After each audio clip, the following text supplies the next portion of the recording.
दोस्तों नमस्कार साथियों, मैं गणित विषय गुरुकुल से अजय सोनी स्वागत करता हूँ आप सभी का। आज के लेक्चर में हम लोग प्रीवियस ईयर क्वेश्चन पेपर्स के सॉल्यूशन को ही डिस्कस करेंगे। इसके पहले मैंने आप लोगों को BSc second year third semester के कुछ प्रीवियस ईयर क्वेश्चन पढ़ाए थे। मैंने 4-5 क्वेश्चन पढ़ा दिए थे, सॉरी क्वेश्चन नंबर 4 तक मैंने आप लोगों को पढ़ा है। पांचवा क्वेश्चन आज से मैं स्टार्ट करने वाला हूँ, क्वेश्चन नंबर 5, जो कि इसके पहले देखिए आपको समर 16, विंटर 18, विंटर 15 में आया हुआ प्रश्न है। ये 6 मार्क के लिए आया था। वेरी इंपॉर्टेंट क्वेश्चन है। क्या क्वेश्चन है? Solve the differential equation. हम लोग साइमल्टेनियस डिफरेंशियल इक्वेशन को सॉल्व कर रहे हैं। Simultaneous differential equation actually partial differential equation का टॉपिक है, बहुत इंपॉर्टेंट टॉपिक है। तो क्वेश्चन दिया है d x upon y x plus y plus a z equals to d y upon x x plus y minus a z equal to d z upon z x plus y. ये हमारा question दिया है, बहुत important question है। Solution हम लोग देखेंगे। Solution कभी भी याद रखिए, जब भी आप सॉल्यूशन देखते हैं तो द गिवन इक्वेशन लिखिए। जो भी आपको गिवन इक्वेशन दिया है, ठीक है, जो भी गिवन इक्वेशन दिया है उसे लिखना मत भूलिए। गिवन इक्वेशन लिखिए। गिवन इक्वेशन लिखने के बाद अभी हमें यहाँ पे क्या करना है? इच रेशियो निकालना है। इच रेशियो क्या होगा हमारे, उसे हम लोग देख रहे थे। इच रेशियो निकालना है। इच रेशियो कैसे निकालेंगे? हम लोग ये फर्स्ट रेशियो और ये सेकंड रेशियो को प्लस कर देंगे। दोनों को हम लोगों ने प्लस किया, इक्वल टू के बराबर हम लोग थर्ड रेशियो रखेंगे। ऐसा क्यों कर रहे हैं? ऐसा हम लोग इसलिए कर रहे हैं ताकि हमारा एग्जैक्ट डिफरेंशियल इक्वेशन आ जाए, एग्जैक्ट डिफरेंशियल इक्वेशन आ जाए और हमें इंटीग्रेबल कंडीशन मिले। या तो हम कहेंगे इंटीग्रेबल कंडीशन मिले। इंटीग्रेबल कंडीशन का मतलब है ऐसा पार्शियल डिफरेंशियल इक्वेशन आ जाए, ऐसा डिफरेंशियल इक्वेशन आ जाए जिसके बाद हम सॉल्व ना करें और डायरेक्ट इंटीग्रेट करने पे हमें आंसर मिले। ठीक है, तो इसे हम इस तरीके से एग्जैक्ट डिफरेंशियल इक्वेशन बनाएंगे। इंटीग्रेबल कंडीशन लाएंगे, ऐसी कंडीशन लाएंगे जहां पे डायरेक्ट इंटीग्रेट अप्लाई करके हम आंसर निकाल सकते हैं। इसलिए हम लोगों ने इसे इस तरीके से इच रेशियो बनाया। इच रेशियो बनाने के बाद यहाँ पे जो भी आपका कैंसिल होता है आपने कैंसिल किया। कैंसिल होने के बाद जो भी आपका रिमेनिंग टर्म रहेगी वो इस तरीके से यहाँ पे दिखेगी, इक्वल टू करके d z upon z as it is x plus y. Common क्या निकल रहा है? X plus y. दोनों साइड से आप कैंसिल कर दीजिए। अब यहाँ पे देखिए क्या बचा, d x plus d y upon x plus y equal to में यहाँ पे क्या बचा? डी जेड अपॉन जेड बचा। ठीक है, तो अब ऐसा बचने के बाद अब देखिए कि नीचे का डेरिवेटिव ऊपर प्रेजेंट है। नीचे जो न्यूमरेटर में टर्म, डिनोमिनेटर में जो टर्म है उसका डेरिवेटिव ऊपर न्यूमरेटर में प्रेजेंट है। नीचे जो टर्म है उसका डेरिवेटिव ऊपर प्रेजेंट है। यानी ये ऐसी कंडीशन है कि इंटीग्रेबल कंडीशन है। यहाँ पे आप इंटीग्रेशन अप्लाई करने के बाद डायरेक्ट इसका आंसर निकाल पाएंगे। कैसे निकालेंगे इसका आंसर? डायरेक्ट इंटीग्रेशन कर दीजिए। जैसे आप इसका इंटीग्रेशन करेंगे तो आपको पता है कि इसका डेरिवेटिव ऊपर प्रेजेंट है, तो आंसर क्या आ जाएगा इंटीग्रेट करने पे? लॉग ऑफ नीचे का यानी log of x plus y is equal to, यहाँ पे भी लॉग ऑफ क्या मिलेगा? Z plus any constant log of सी1। इसे हम log x plus y equal to log, क्योंकि यहाँ पे प्लस है तो इसे हम लोग डॉट में लिखेंगे, डॉट सी1। तो यहाँ पे हम लॉग, ये लॉग इधर चले जाएगा तो एंटी लॉग बन जाएगा, लॉग लॉग कैंसिल हो जाएगा तो बचेगा हमारे पास x plus y equals to, x plus y equal to क्या बचा हमारे पास? जेड इंटू सी1। ये हमारे पास पहला कर्व आ गया। दूसरा कर्व निकालेंगे सिमिलरली इसी तरीके से। हमें कम से कम 2 सॉल्यूशन निकालना है, 2 कर्व निकालना है। ठीक है, तो अभी हम लोग क्या लेंगे? फर्स्ट रेशियो जो था हमारा एक्स डी एक्स, उसमें हम लोग एक्स से मल्टीप्लाई करेंगे। जो दूसरा डी वाई वाला था उसमें अपन माइनस वाई से मल्टीप्लाई करेंगे। तो देखिए नीचे एक्स पहले वाली इसको एक्स से मल्टीप्लाई हो गया, माइनस वाई को दूसरे से हम लोगों ने मल्टीप्लाई कर दिया, इक्वल टू में तीसरा वाला रेशियो एज इट इज रखेंगे। इस तरीके से हम लोगों ने इच रेशियो बनाया।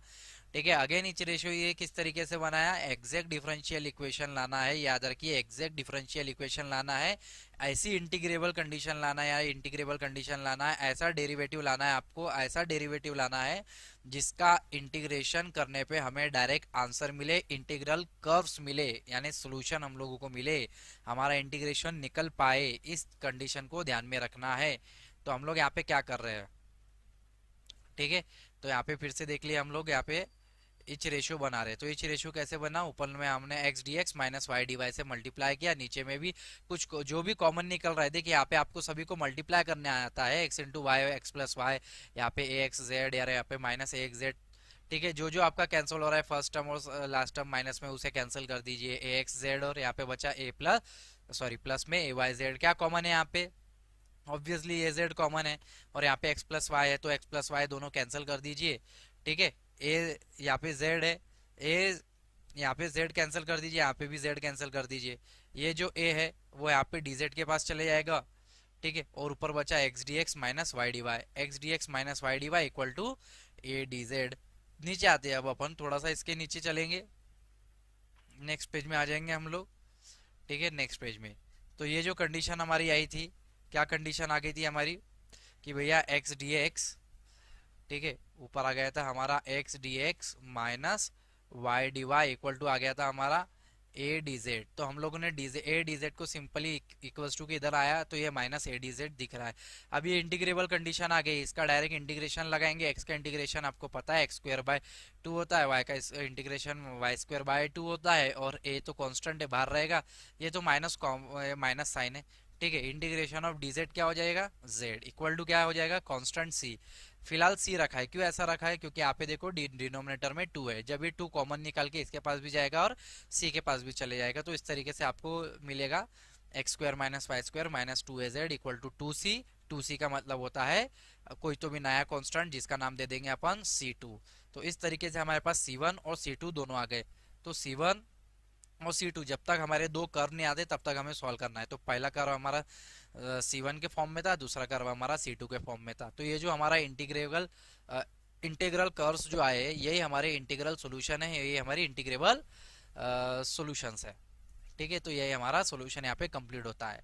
नेक्स्ट एग्जांपल देखिए जो कि विंटर 16 में आया था 6 मार्क के लिए। हाँ, तो ये 16 विंटर 16 में 6 मार्क के लिए आया था क्वेश्चन। ठीक है, फाइंड द इंटीग्रल कर्व्स, इसमें आपको इंटीग्रल कर्व्स निकालना है। एक क्वेश्चन दिया है dx upon x plus z equals to dy upon y equal to dz upon z plus y square. Solution कभी भी स्टार्ट करेंगे तो सोल्यूशन कैसे स्टार्ट करेंगे, जो भी आपको गिवन दिया है पहले आप वो लिखिए, जो भी आपको गिवन डिफरेंशियल इक्वेशन दिया है वो हम लोग लिख लेंगे। यहाँ पे हम लोग सेकंड और थर्ड रेशो ले रहे हैं, यहाँ पे हम रेशो वाइज ले रहे हैं। यहाँ पे 2-3 मेथड होती है, multiplier method, exact method, one variable separable method. ठीक है, इस तरीके से कुछ मेथड्स होती है। यहाँ पे तो मैं प्रीवियस ईयर क्वेश्चंस के आपको सॉल्यूशन दे रहा हूँ। बाकी के अगर आपको मेथड्स को डिटेल में पढ़ना है तो बाकी के वीडियो मेरे यूट्यूब चैनल पे बाकी के आपको सभी को मिल जाएंगे। तो हम लोगों ने यहाँ पे सेकंड और थर्ड रेशो लिया। सेकंड और थर्ड रेशो अगेन क्यों लिया, अगेन एग्जैक्ट डिफरेंशियल इक्वेशन बनाना है, इस बात को याद रखिए। इंटीग्रेबल कंडीशन लाना है, इंटीग्रेबल कंडीशन याद रखिए। इंटीग्रेबल कंडीशन है ना ऐसी कंडीशन जहाँ पे ऐसा डेरिवेटिव लाना है जहाँ पे इंटीग्रेशन अप्लाई करने पे हमें आंसर मिल जाए। ठीक है, तो ये जो मैं आपको समझा रहा हूँ इसे जरा सा ध्यान में रखेंगे आप कि मैं क्या बोल के आ रहा हूँ। ठीक है, तो चलिए आगे बढ़ते हैं। तो अपन ने सेकंड और थर्ड रेशो ले लिया, सेकंड और थर्ड रेशो में क्रॉस मल्टीप्लाई कर दिए, ये यहाँ पे चले गया, वाई को यहाँ पे भेज दीजिए, मल्टीप्लाई ब्रैकेट ओपन कर लीजिए, मल्टीप्लाई कर दीजिए। मल्टीप्लाई करने के बाद आप लोगों को क्या मिलेगा, इस तरीके से z d y plus y square d y equal to y d z मिलेगा। वाई स्क्वायर डी वाई जो है वो तो यहीं पे रहेगा, आप जेड डी वाई को इसके पास भेज दीजिए यहाँ पे, तो y d z minus z d y. अब वाई स्क्वायर को आप डिवाइड में लेके आ जाइए, इसके डिवाइड में लेके आ जाइए, तो देखो यहाँ पे यही दिख रहा है, वाई स्क्वायर आ गया डिवाइड में। ठीक है, तो ये जो पूरा का पूरा है, ये पूरा का पूरा क्या बन गया है आपका, ये तो भैया डेरिवेटिव ऑफ क्वोशिएंट रूल बन गया, z upon y. Is that clear, तो इसको हम इस तरीके से लिख रहे हैं। तो derivative of y is equal to derivative of z upon y, integrable condition है, ऐसा डेरिवेटिव आ गया है जिसपे इंटीग्रेशन अप्लाई करने पे हमको आंसर मिल ही जाएगा। ठीक है, तो अब देखिए इसे आप इंटीग्रेट कर दीजिए। जैसे आप इसका इंटीग्रेशन कर देंगे, dy का इंटीग्रेशन d हट जाएगा, डेरिवेटिव हट जाएगा, यहाँ से भी डेरिवेटिव हट जाएगा, तो सिंपल आप लोगों को क्या मिलेगा। तो देखिए यहाँ पे हम लोगों को दिखाई दे रहा है कि भैया डेरिवेटिव हट गया, तो अपने पास क्या आ गया, सिंपल यहाँ पे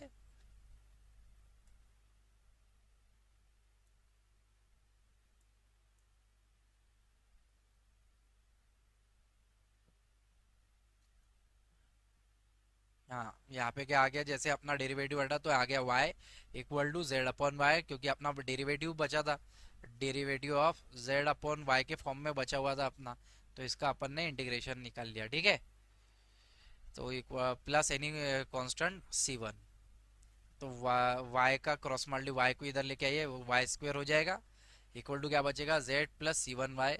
ऑब्वियसली z की वैल्यू आ जाएगी वाई स्क्वायर माइनस सी वाई। ये जो z की वैल्यू आई है आगे हमारे पास इस रेशियो में काम में आएगी। तो taking first and the second ratio, जैसे आप फर्स्ट रेशियो लेते हैं, फर्स्ट रेशियो है अपना dx upon x plus z, d y upon y plus z. अब यहाँ पे क्यों काम में आ रही है ऐसा, यहाँ पे समझ लीजिए, ये जो टाइप है इसमें ऐसा क्यों हो रहा है कि हम लोग z की वैल्यू यहाँ पे पुट करेंगे, इसलिए देखिए यहाँ पे ऊपर है डेरिवेटिव dx और ऊपर डेरिवेटिव है dy, तो dx एक्स और dx का काम है y और dy का। यहाँ पे एक एडिशनल टर्म आ गई z, z का कोई काम नहीं है। तो z की जो वैल्यू है y के फॉर्म पे, ये जो z की वैल्यू है आप सिंपली यहाँ पे पुट कर रहे हैं। तो देखिए हम लोगों ने z की वैल्यू पुट कर दी। अब ये पूरी तरीके से x और y का डेरिवेटिव बन चुका है। यहाँ पे किसी तीसरे की कोई काम नहीं है, यहाँ पे किसी तीसरे का कोई काम नहीं है। ऊपर जाएंगे तो अब देखिए यहाँ पे अपन को क्या मिल रहा है, ये हो गया अपना dx, d x upon x plus में y square minus c one y equal to d y upon y. Obviously ये जो डिनोमिनेटर में टर्म है वो इधर डी वाई के पास मल्टीप्लाई में चली जाएगी, क्रॉस मल्टीप्लाई कर दिया हम लोगों ने। Y d x equal to x plus y square minus c one y into d y. इसे आप ब्रैकेट को ओपन कर लीजिए, डी वाई को पूरी तरीके से इसका मल्टीप्लाई कर दीजिए। तो मल्टीप्लाई करेंगे तो आपको ये वाली टर्म मिल जाएगी सारी की सारी। हम लोग क्या कर रहे हैं, सिंपली जो एक्स डी वाई वाली टर्म है इसको हम इक्वल टू के इधर लेके आ जाते हैं। यहाँ पे तो देखिए y d x minus x d y हो गया, इक्वल्स टू करके आपको दिख रहा है y square d y minus c one y d y. Divide कर देते हैं हम इसे पूरी टर्म को वाई स्क्वायर से, दोनों साइड से हम डिवाइड कर देंगे। तो जैसे हम डिवाइड करेंगे तो हमको क्या मिलेगा भाई, तो जैसे हम डिवाइड कर रहे हैं यहाँ पे आप देख पा रहे हैं, ये रहा अपना ये यहाँ पे। तो y d x minus x d y upon क्या मिला, वाई स्क्वायर इक्वल टू, यहाँ पे आपने वाई स्क्वायर से डिवाइड किया तो ये वाई स्क्वायर तो हट गया, यहाँ पे बचा सिर्फ d y. C one y था तो वाई स्क्वायर से डिवाइड करेंगे तो c one upon y into d y. पूरा ध्यान रखिए यहाँ पे जो भी मैं पढ़ा रहा हूँ है ना, वरना आपको एकदम से फिर समझ में नहीं आएगा कि वो ये कैसे आ गई टर्म, ये फिर टर्म्स कैसे आ रही है। ठीक है, तो पूरा ध्यान यहाँ पे रखना है पढ़ाई करते समय। सोना बाबू धनिया पुदीना को सबको अलग कर दीजिए, मोबाइल वोबाइल सब अलग कर दीजिए, पढ़ाई पे पूरा फोकस रखिए। तो ये है question rule, d x upon y is equal to क्या हो जाएगा, d y minus c one upon y into d y. On integrating, जैसे आप इंटीग्रेशन लेंगे, क्यों ऐसा इंटीग्रेशन लेंगे, डेरिवेटिव हट जाएगा, इंटीग्रेबल कंडीशन है, डेरिवेटिव हट जाएगा। ठीक है, इसका भी डी वाई अपॉन में यहाँ पे दिया है y, d y upon y log में आंसर आ जाएगा। इंटीग्रेबल कंडीशन आ गई, जैसे आप इसका इंटीग्रेशन कर देंगे, यहाँ पे क्या डेरिवेटिव हट गया x upon y equal to, यहाँ पे डी वाई का डी हट गया वाई, यहाँ पे आ गया log of y plus any constant c two. Is that clear, c one c two तो आते रहेंगे, इंटीग्रेशन के कॉन्स्टेंट्स हैं। ऊपर आते हैं अगेन, यहाँ पे जो हमारे पास वैल्यू थी सी वन की वैल्यू ऊपर से, ठीक है, तो सी वन की वैल्यू हम लोग कैसे निकालेंगे, सी वन की वैल्यू जो ऊपर हमारे पास थी सी वन की वैल्यू यहाँ पे, ठीक है, ये जो हमारे पास सी वन की वैल्यू है, ये यहाँ से हम लोग सी वन की वैल्यू निकाल रहे हैं, यहाँ से निकालिए या फिर यहाँ से सी वन की वैल्यू निकालिए। इस इक्वेशन वन से, याद रखिए इक्वेशन वन से हम सी वन की वैल्यू निकाल रहे हैं। तो इक्वेशन वन से सी वन की वैल्यू निकालेंगे और नीचे पुट करेंगे। नीचे कहाँ पे, ये यहाँ पे जहाँ पे अभी हम लोगों ने देखा। ठीक है, तो यहाँ पे हम लोग सी वन की वैल्यू पुट कर रहे हैं। सी वन की वैल्यू पुट करने पे हमें कुछ से इस तरीके से हमारा इक्वेशन मिलेगा। इक्वेशन नंबर टू नाम दे सकते हैं, इक्वेशन वन टू, आपने नहीं दिया तो भी चलता है, दिया तो भी अच्छी बात है। ठीक है, तो आसानी से हम लोग इसको सॉल्व कर सकते हैं, मार्किंग करके इक्वेशन वन टू देके बहुत अच्छे से हम लोग सॉल्व कर सकते हैं। ठीक है, यहाँ पे मैंने सी वन की वैल्यू भी निकाल के सिखाई है कि सी वन की वैल्यू आ कैसे रही। तो सी वन सी टू ये जो हमारे पास इक्वेशन वन और टू में हम लोगों ने जो इक्वेशन अभी हम लोगों को मिले इंटीग्रेबल सॉल्यूशन, वही हमारे इंटीग्रल कर्व्स है। नेक्स्ट एग्जांपल, अगला एग्जांपल देखिए, यहाँ पे एग्जांपल नंबर, अगला प्रश्न आया है, कब आया भी एग्जांपल, ये विंटर, बहुत इंपॉर्टेंट एग्जांपल है। ठीक है, विंटर 19 में रिसेंटली लॉकडाउन के पहले आया था 6 नंबर के लिए। फाइंड क्या करना है, find the integral curves. Again अपन को सॉल्यूशन लेके आना है, इंटीग्रल कर्व्स का मतलब होता है सॉल्यूशन, ये याद रखेंगे। ठीक है, सॉल्यूशन लेकर आना है किसका भाई, ये इक्वेशन दिया है आप लोगों को।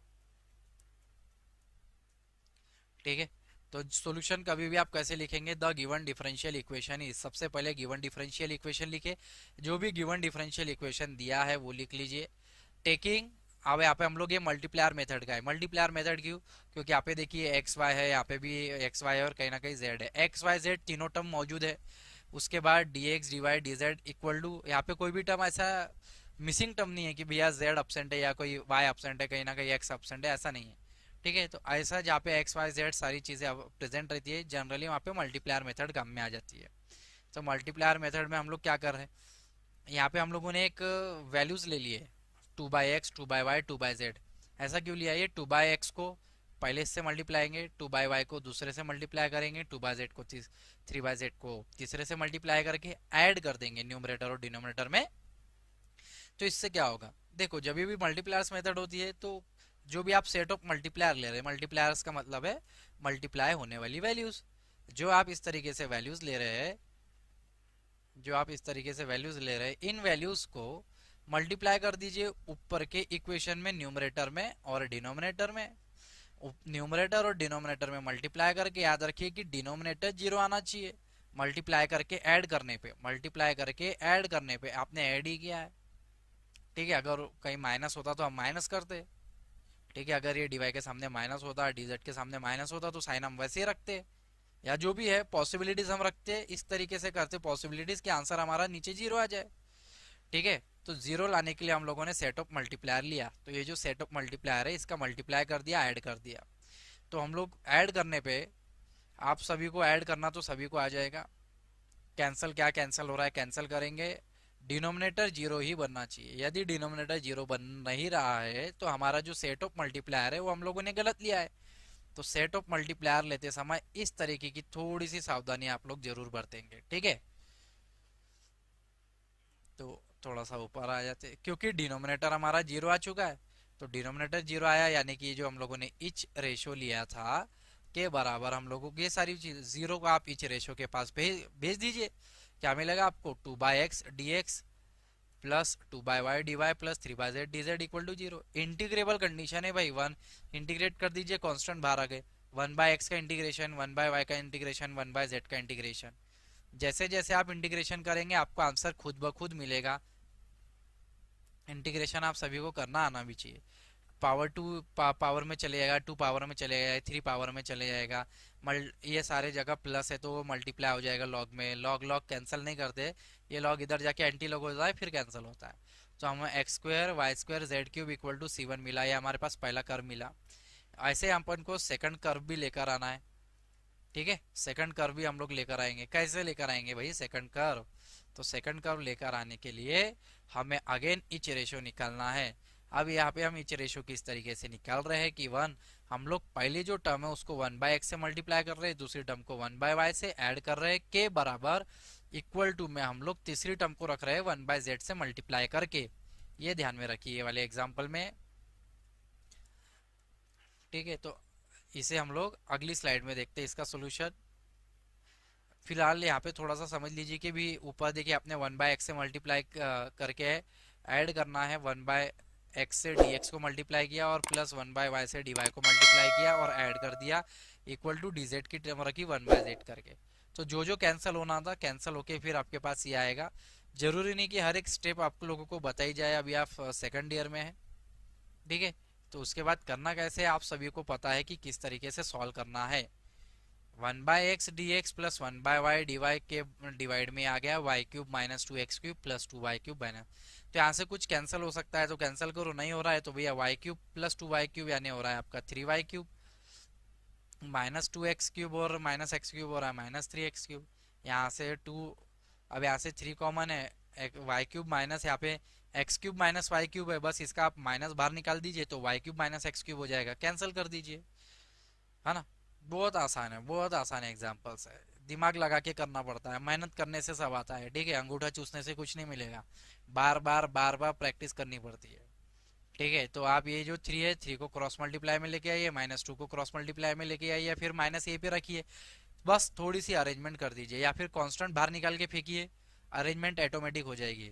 ठीक है, तो आप इसको थोड़ा सा मैं यहाँ पे क्लियर कर देता हूँ। हाँ, अब थोड़ा सा हम लोग इसको नीचे ले लेते हैं। ठीक है, और फिर समझा, ये जो कांस्टेंट है इसको बाहर निकाल के बाहर बाहर फेंकिए और ये -1/2 को बाहर रखिए। फिर इसका इंटीग्रेट किए करके फिर क्रॉस मल्टीप्लाई कर दीजिए, या फिर ये थ्री को जिस तरीके से यहाँ पे अरेंज कर दिया है, ये थ्री यहाँ पे चले जाएगा और ये जो है टू यहाँ पे आ जाएगा, माइनस यही क्या यहीं पे रखा है। ठीक है, तो बस ये सारी चीज़ें कॉमन छोटी मोटी अदरक चीज़ें है, हलवा है। इंटीग्रेशन कीजिए, इंटीग्रेशन वहाँ dx के अपॉन में x है, dy के पास y है, dz के अपॉन में z है। इंटीग्रेबल कंडीशन है, ऐसी कंडीशन आ गई है जिसका इंटीग्रेशन किया जा सकता है और आंसर लाया जा सकता है। तो जैसे आप इसका इंटीग्रेशन करेंगे तो 2 log x plus 2 log y plus 3 log z equal to log of C1 के फॉर्म पे आपको आंसर मिलेगा।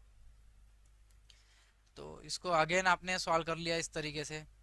है ना। तो इसको आप C2 बोल सकते हैं। ऑलरेडी आपने x square y square z cube मैंने निकाला था मल्टीप्लाई मेथड से, तो ये C1। तो मैंने आपको दो मेथड बता दिया आपको, या तो आप मल्टीप्लायर मेथड से करते या तो इस तरीके से इच रेशियो से करते। तो आपने C1 निकालने की दो आप लोगों ने मेथड देखी, सेम दोनों में C1 सेम आ रहा है। अब हम लोग सेकंड रेशियो निकालते हैं। अब ये हम लोग सेकंड रेशियो यहाँ से निकालना चालू करेंगे, ठीक है। ये वाले क्वेश्चन में यहाँ पे मैंने ये C1 के लिए दो मेथड यूज लिए, आप कोई भी एक ही लेना है, आपको बार बार C1 नहीं निकालना है, C1 एक ही तरीके से निकालना है।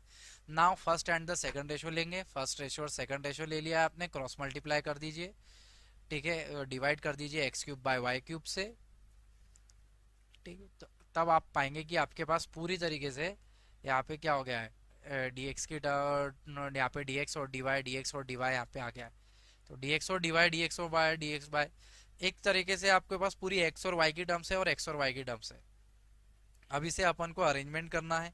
कैसे हम लोग अरेंज करेंगे, तो इस यहाँ पे नेक्स्ट इसमें हम लोग देखते हैं नेक्स्ट स्लाइड में, ठीक है। थोड़ा सा मैं आपको समझा देता हूँ इसको, वरना आपको ऐसा लगेगा कि सर हम लोग बहुत आगे स्पीड में जा रहे हैं। तो देखो भाई, ये आपने सिंपल ये dx से यहाँ पे x cube by y cube से डिवाइड करने पे ये dx को डिवाइड मल्टीप्लाई कर दिया, dy को मल्टीप्लाई कर दिया, ठीक है। अब यहाँ पे क्या कॉमन निकलता है, कॉमन निकाल के फिर हम लोगों को जैसे यहाँ पे ये टर्म को याद रखिए, 2y upon x cube.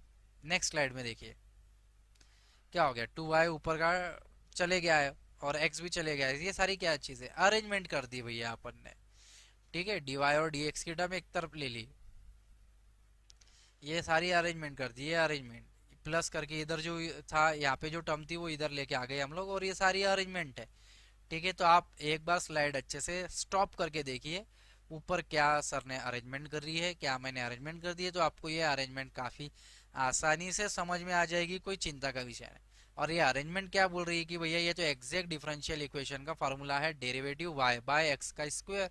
Question rule बन गया, सॉल्व करके देखिए तो आपको यही टर्म मिलेगी, है ना। तो वो एकदम ज़्यादा हार्ड नहीं है, इसको अपन समझते हैं कि बहुत हार्ड है, हार्ड कुछ भी नहीं है, ठीक है। करने बैठे तो सब आसान है, ठीक है। ये सब दुनिया की खोखली बातें हैं कि बहुत हार्ड है, बहुत हार्ड, ठीक है। तो जो टाइम पास वाले लोग हैं जिनको आता ना जाता जय भारत माता वाला काम है, ठीक है, वही सिर्फ ये साले चोचले वाली बातें करते हैं कि बहुत हार्ड है, बहुत हार्ड है। हार्ड कुछ भी नहीं है, सब इजी है, ठीक है।